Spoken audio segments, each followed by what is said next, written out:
जय हिंद दोस्तों, कैसे हैं आप सभी प्यारे भक्तों को हर हर महादेव। दोस्तों, आज के इस खास और इन्फॉर्मेटिव वीडियो में मैं आपको हरिद्वार और ऋषिकेश यात्रा की संपूर्ण जानकारी देने वाला हूं। दोस्तों, आज के इस वीडियो में मैं हरिद्वार और ऋषिकेश को एक साथ कवर करूंगा, क्योंकि मैक्सिमम लोग हरिद्वार के साथ साथ ऋषिकेश को भी कवर करते हैं। तो अगर आप भी हरिद्वार और ऋषिकेश दर्शन की प्लानिंग कर रहे हैं तो ये वीडियो आपकी बहुत हेल्प करेगा। इस वीडियो में जानेंगे आप यहाँ तक कैसे पहुँचेंगे, यहाँ पर रुकने के लिए होटल या धर्मशाला कहाँ पर लेना चाहिए, दर्शन और घूमने का सही तरीका क्या रहता है, आप यहाँ पर कहाँ कहाँ घूम सकते हैं, इस पूरी यात्रा को कवर करने के लिए आपको कितने दिनों का प्लान करना चाहिए, और वीडियो के लास्ट में बात करेंगे बजट की। तो A to Z complete information के लिए वीडियो को पूरा जरूर देखें। तो चलिए जानते हैं आपको सबसे पहले कहाँ आना चाहिए। दोस्तों, मैं आपको एडवाइस करूंगा आप अपनी यात्रा को हरिद्वार से शुरू करें। यहाँ पर दर्शन और घूमने के बाद में फिर आप ऋषिकेश के लिए जा सकते हैं। यहाँ तक आने का जो सबसे अच्छा और सस्ता तरीका रहता है वो रहता है ट्रेन का। हर प्रमुख स्टेशन से आपको यहाँ तक डायरेक्ट ट्रेन मिल जाएगी। वहीं आप बस से भी यहाँ तक आ सकते हैं। बस की कनेक्टिविटी भी बहुत अच्छी है। आसपास के राज्यों और शहरों से आपको डायरेक्ट बस यहाँ तक के लिए मिल जाएगी। और अगर आप अपनी प्राइवेट कार से आना चाहते हैं तो ये भी एक अच्छा ऑप्शन रहता है। हर की पौड़ी के पास में ही मेला मैदान के पास पार्किंग फैसिलिटीज़ आपको मिल जाती हैं। वहीं बात करें फ़्लाइट की, अगर आप फ्लाइट से आना चाहते हैं तो यहाँ का नियरेस्ट एयरपोर्ट देहरादून में है, जो यहाँ से लगभग 38 किलोमीटर की दूरी पर स्थित है। यहाँ तक आने के बाद में आप बस या टैक्सी के माध्यम से हरिद्वार तक आ सकते हैं। तो चलिए, ट्रेन का प्यारा सा सफ़र पूरा करके अब हम लोग पहुँच चुके हैं हरिद्वार, और अब हम लोग जानते हैं कि आपको रुकने के लिए होटल या धर्मशाला कहाँ पर लेना चाहिए। दोस्तों, ऐसे तो पूरे हरिद्वार में बहुत से होटल और धर्मशाला बने हुए हैं, लेकिन मैं आपको एडवाइस करूंगा कि आप रेलवे स्टेशन के सामने या हर की पौड़ी रोड पर होटल या धर्मशाला ले सकते हैं। धर्मशाला की रेट की बात करें तो 500 रुपये से धर्मशाला स्टार्ट हो जाते हैं। वहीं होटल्स की रेट की बात करें तो 700 से 1500 के बजट में आपको बहुत ही अच्छा सा होटल मिल जाएगा। और अब हम लोग बात करते हैं आप हरिद्वार में कहाँ कहाँ दर्शन कर सकते हैं और यहाँ पर कहाँ कहाँ घूम सकते हैं। दोस्तों, सबसे पहले हम लोग चलेंगे माँ गंगा के पावन जल में स्नान करने हर की पौड़ी पर, जो स्टेशन से 2 किलोमीटर की दूरी पर स्थित है। यहाँ पर आप ब्रह्म घाट या घंटाघर घाट पर स्नान कर सकते हैं। यहाँ पर स्नान करने का विशेष महत्व है। देश ही नहीं विदेशों से भी बहुत से भक्त यहाँ पर स्नान करने के लिए आते हैं। शाम को यहाँ पर 6 बजे दिव्य और भव्य आरती का आयोजन भी होता है, और इसमें शामिल होने के लिए बड़ी संख्या में लोग आते हैं। शाम को 4 बजे से ही आरती को आगे से देखने के लिए बड़ी संख्या में भीड़ आने लगती है। तो आप यहाँ पर आकर आरती में जरूर शामिल होइए। यहाँ पर दर्शन करने के बाद में अब हम लोग चलेंगे माता मनसा देवी जी के दर्शन करने के लिए।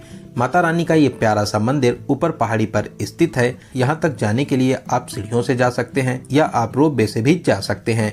हर की पौड़ी से 200 मीटर की दूरी पर ही पैदल मार्ग बना हुआ है। अगर आप सीढ़ियाँ चढ़ सकते हैं तो आप सीढ़ियों से चले जाइए। पैदल मार्ग से कुछ ही दूरी पर रोपवे मार्ग भी बना हुआ है। रोपवे में नॉर्मल टिकट जो मनसा देवी जी के लिए लगता है वो है 129 रुपए का। वही मनसा देवी और चंडी देवी दोनों जगह जाने के लिए आपको 329 रुपए का टिकट लेना रहता है। बहुत ही प्यारा सा सफर पूरा करके आप मंदिर के पास में पहुंचेंगे। यहाँ पर माता रानी के प्यारे से दर्शन कर माता रानी का आशीर्वाद प्राप्त कर सकते हैं।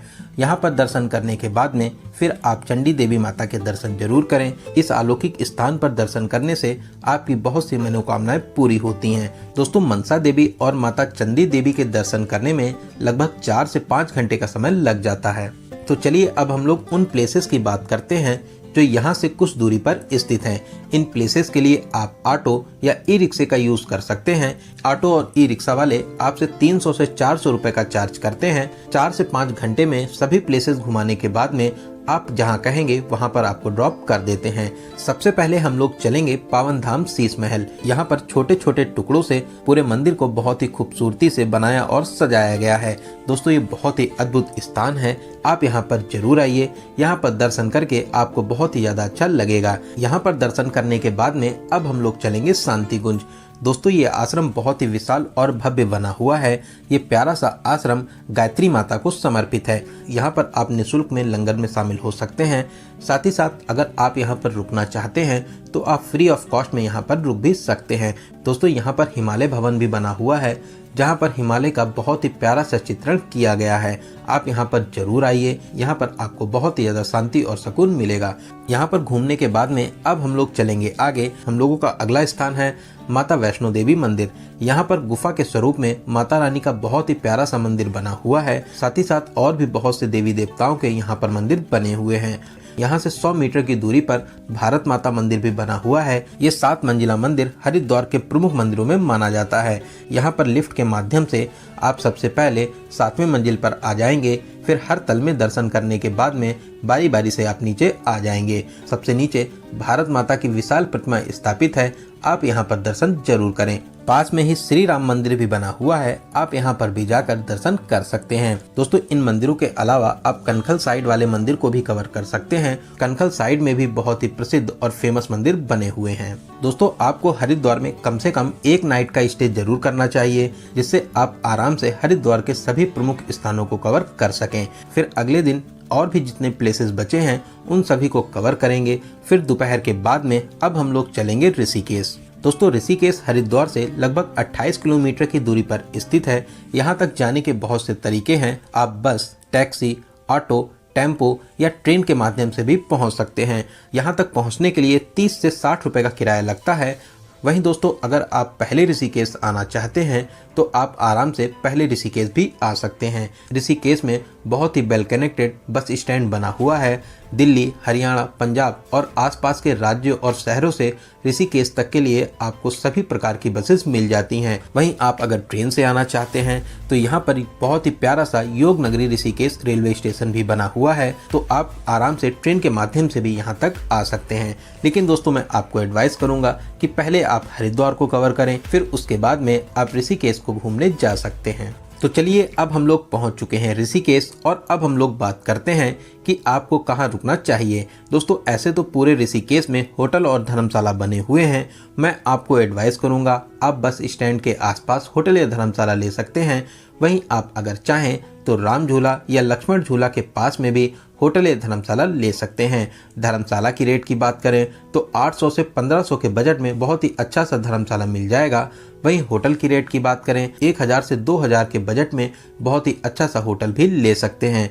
वहीं आप अगर यहाँ पर फ्री में रुकना चाहते हैं तो आगे वीडियो में मैं आपको फ्री में रुकने का भी तरीका बताऊंगा। शाम को सबसे पहले हम लोग चलेंगे राम झूला। राम झूला ऋषिकेश का सबसे प्रमुख स्थान है। ये प्यारा सा पुल माँ गंगा को एक किनारे से दूसरे किनारे पर जोड़ता है। जब आप बीचों बीच में पहुंचेंगे तो आपको लगेगा कि आप किसी झूले पर खड़े हुए हैं। बीचों बीच पहुंचने पर यह झूला बहुत ही ज्यादा तेजी से हिलता है। तो अब हम लोग राम झूला पार करके आ चुके हैं दूसरे किनारे पर और अब हम लोग चलेंगे परमार्थ निकेतन। यहाँ पर गंगा नदी के बीचों बीच में शिव जी की विशाल प्रतिमा स्थापित है, जो ऋषिकेश का एक प्रमुख आकर्षण का केंद्र भी रहता है। शाम को 6 से 7 के बीच में यहाँ पर भव्य आरती का आयोजन भी होता है। आरती में शामिल होने के लिए बड़ी संख्या में भीड़ यहाँ पर उपस्थित होती है। यहाँ पर परमार्थ निकेतन आश्रम भी बना हुआ है, यहाँ पर आप जरूर घूमिए, आपको यहाँ पर भी बहुत ही ज़्यादा अच्छा लगेगा। दोस्तों, आप अगर यहाँ पर रुकना चाहते हैं तो आप यहाँ पर फ्री ऑफ कॉस्ट में रुक भी सकते हैं। वहीं पास में ही गीता भवन भी बना हुआ है, ये भी बहुत ही अच्छा सा आश्रम है। अगर आप यहाँ पर भी रुकना चाहें तो आप यहाँ पर भी आराम से फ्री में रुक सकते हैं। यहाँ पर भी घूमकर आपको बहुत ही ज़्यादा अच्छा लगेगा। इन प्लेसेस पे घूमने के बाद में रात में हम लोग अपने होटल में आराम करेंगे और अगली सुबह हम लोग चलेंगे नीलकंठ महादेव जी के दर्शन करने के लिए, जो ऋषिकेश से लगभग 30 किलोमीटर की दूरी पर स्थित है। राम झूला टैक्सी स्टैंड के पास से ही आपको बुलेरो मिल जाती हैं, जिसमें आने जाने का 150 से 200 रुपए चार्ज करते हैं। मंदिर में दर्शन कराने के बाद में आपको फिर से यहाँ पे ड्रॉप कर देते हैं। नीलकंठ महादेव जी का प्यारा सा मंदिर पहाड़ों के बीचों बीच में स्थित है। ये मंदिर अपनी विशेष मान्यताओं के लिए बहुत ही फेमस है। यहाँ पर दर्शन करने से आपकी सभी मनोकामनाएं पूरी होती हैं। दोस्तों, ये प्यारा सा मंदिर बहुत ही अद्भुत और भव्य शैली में बना हुआ है, जिसकी भव्यता देखकर आपका दिल और मन को बहुत ही ज्यादा शांति मिलेगी। दोस्तों, ऋषिकेश अपनी एडवेंचरस एक्टिविटीज के लिए भी बहुत ही ज्यादा फेमस है। यहाँ पर आप बहुत सी एडवेंचरस एक्टिविटीज को कर सकते हैं। आप यहाँ पर रिवर राफ्टिंग कर सकते हैं, बंजी जंपिंग कर सकते हैं, जिप लाइन का मजा ले सकते हैं और भी बहुत सी एक्टिविटीज हैं जिनको आप कर सकते हैं। सभी एक्टिविटीज के अलग अलग रेट हैं, तो आप अपने बजट के हिसाब से जो आप चाहें एक्टिविटीज कर सकते हैं। आप यहाँ पर 13 मंजिला मंदिर में भी दर्शन कर सकते हैं। ये भी ऋषिकेश का बहुत ही प्रसिद्ध और प्यारा मंदिर है जो लक्ष्मण झूला के पास में स्थित है, लेकिन इस टाइम पर लक्ष्मण झूला को कुछ समय के लिए बंद किया गया है, तो आप राम झूला के पास से होते हुए इस प्यारे से मंदिर में पहुंच सकते हैं। वहीं आप यहां पर बीटल्स आश्रम में भी जा सकते हैं, साथ ही साथ त्रिवेणी घाट पर भी घूमने और दर्शन करने जा सकते हैं। त्रिवेणी घाट भी बहुत ही प्यारा स्थान है। यहाँ पर भी शाम को आरती का आयोजन होता है। यहाँ पर आरती में शामिल होने के लिए बड़ी संख्या में भीड़ उपस्थित होती है। तो दोस्तों, आप ऋषिकेश में भी एक नाइट का स्टे जरूर बनाइए, जिससे आप ऋषिकेश के सभी प्रमुख स्थानों को आराम से कवर कर लें। वहीं ऋषिकेश और हरिद्वार दोनों प्लेसेस की बात करें तो आपको कम से कम 3 डेज और 2 नाइट का प्लान बनाना चाहिए। अगर आप और भी घूमना चाहते हैं तो 4 डेज और 3 नाइट्स का भी प्लान बना सकते हैं। चलिए अब बात करते हैं हरिद्वार और ऋषिकेश आने का सबसे अच्छा समय कौन सा रहता है। दोस्तों, ऐसे तो पूरे साल ही हरिद्वार और ऋषिकेश में भीड़ भाड़ रहती है, लेकिन आप दिसंबर, जनवरी, फरवरी या मई और जून में यहाँ पर घूमने आ सकते हैं। ये टाइम यहाँ पर घूमने के लिए बेस्ट टाइम माना जाता है। तो चलिए अब हम लोग बात करते हैं सबसे जरूरी क्वेश्चन, बजट की। दोस्तों, अगर आप 3 डेज और 2 नाइट्स का प्लान बनाते हैं तो 4000 से 5000 पर पर्सन के बजट में बहुत ही अच्छे तरीके से इन दोनों जगहों को कवर कर लेंगे।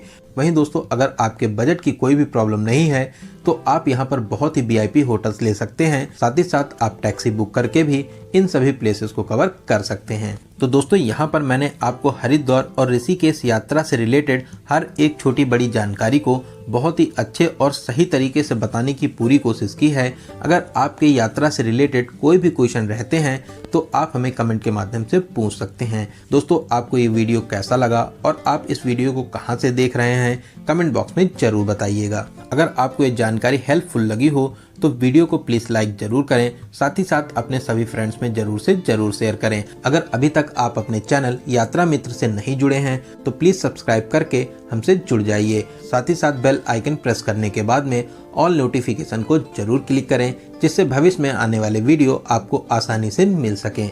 तो चलिए दोस्तों, अब मिलते हैं किसी ऐसे ही इंफॉर्मेटिव वीडियो में। तब तक आप अपना और अपने परिवार का बहुत ज़्यादा ख्याल रखें। आपकी यात्रा सफल, सुगम और मंगलमय हो। जय हिंद, जय भारत।